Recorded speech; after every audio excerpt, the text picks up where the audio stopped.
Bonjour, je suis Julien, votre professeur de français pour le niveau B1. Nous allons parler maintenant du plus que parfait. Alors, à quoi sert le plus que parfait? Tout d'abord, c'est un temps, ok, un temps du passé. Alors, on l'utilise pour exprimer une action antérieure à une autre action qui se passe toutes les deux dans le passé, ok? Donc, pour exprimer une action antérieure dans le passé. Un exemple. Quand je suis arrivé, les cours avaient déjà commencé. Donc, dans la première partie de la phrase, on utilise un passé composé, et dans la deuxième partie de la phrase, on utilise un plus que parfait. La deuxième partie de la phrase est, dans ce cas, antérieure à la première partie de la phrase. Le plus que parfait peut aussi être utilisé pour exprimer une hypothèse.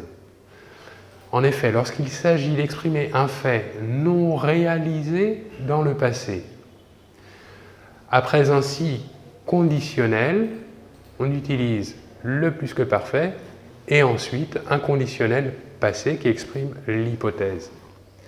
Un exemple. Si tu m'avais prévenu à temps, j'aurais pu sortir avec vous ce soir. Ok, donc ici, on a le si de l'hypothèse, ou le si conditionnel. On utilise dans cette première partie de phrase le plus que parfait, tu m'avais prévenu, et on exprime l'hypothèse avec le conditionnel passé dans la deuxième partie de la phrase. J'aurais pu sortir avec vous ce soir. Comment se structure le plus que parfait? Comment se construit-il?